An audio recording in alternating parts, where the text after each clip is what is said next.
Bueno, voy a hacer un video con el Launch X431. Vamos a ver cómo se checa el misfire en la Ford. Primero entramos, pues por supuesto, en Ford. Nos vamos a OK.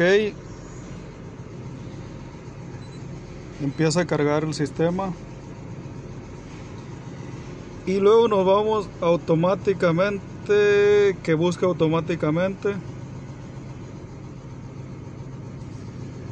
Ponga la posición en on, ya está. Clicamos OK.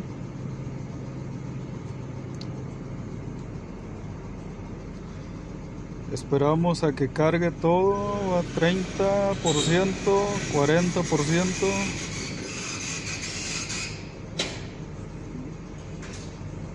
%, ya nos da los datos de la camioneta. Si es una Ford 2003, aplastamos Yes.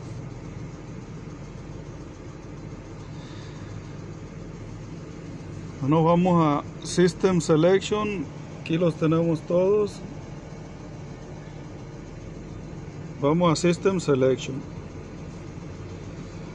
Tenemos aquí ABS, GEM, IC, PCM, RAP, RCM. Vamos a ir a PCM.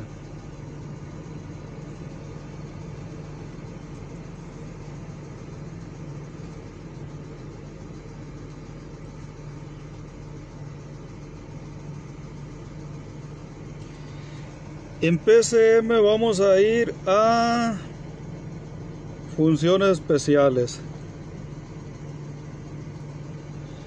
Y vamos a aplastar donde dice Power Balance.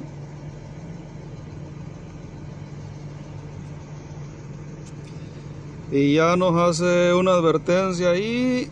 Vamos a aplastar OK.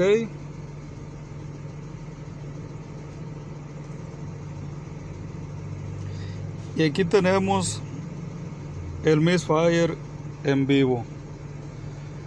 Vemos que el cilindro 1 no está fallando, está parejo. El 4 no está fallando. El 2 está parejo, vemos las líneas parejas. No se cae. Si estuviera fallando un cilindro, este se vendría hasta abajo. Cuando van para abajo, está fallando el cilindro. Vemos, no hay falla en ningún cilindro y tiene 6 cilindros esta camioneta. Bueno, espero que les sirva este video. Hasta luego y nos vemos pronto.